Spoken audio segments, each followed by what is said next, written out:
Para wag mga matay ang alagang hayop, kanya-kanya ng diskarte kontra init ng ilang negosyante.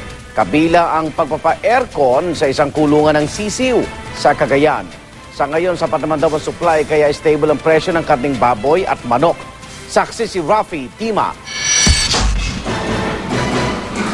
Sa kabila ng babala kahapon ng National Meat Inspection Service sa posibleng pagkamatay ng livestock dahil sa sobrang init, nananatiling sapat ang supply ng mga karning manok, baboy at isda ng Kumustahin-ko sa Kamuning Market.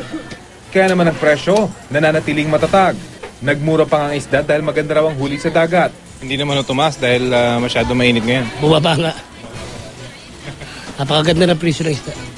Ang mga nagtitinda naman ng manok, sinabing normal naman ang mga nangangamatay sa manukan dahil sa init. Dati noon, pagka umiinit talaga, nagtataas talaga ang manok kasi nangangamatay, di ba?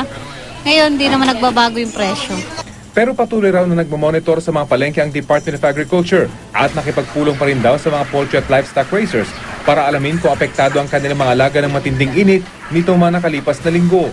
More than 70% of the members of their integrated farms, yung mga contract growers, ay nagpa-practice na nung tinatawag na tunnel ventilation.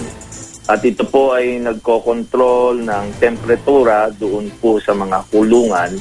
Pero sa Gamu Isabela, umaabot na raw sa hanggang 3 manok ang namamatay kada araw dahil sa init, ayon sa ilang poultry owner. Sa Tugigaraw, Cagayan naman, isang kulungan ng mga sisiw ang pini-aircon na. Ang mga babuyan naman daw sa Bulacan hindi pa umano apektado ng matinding init.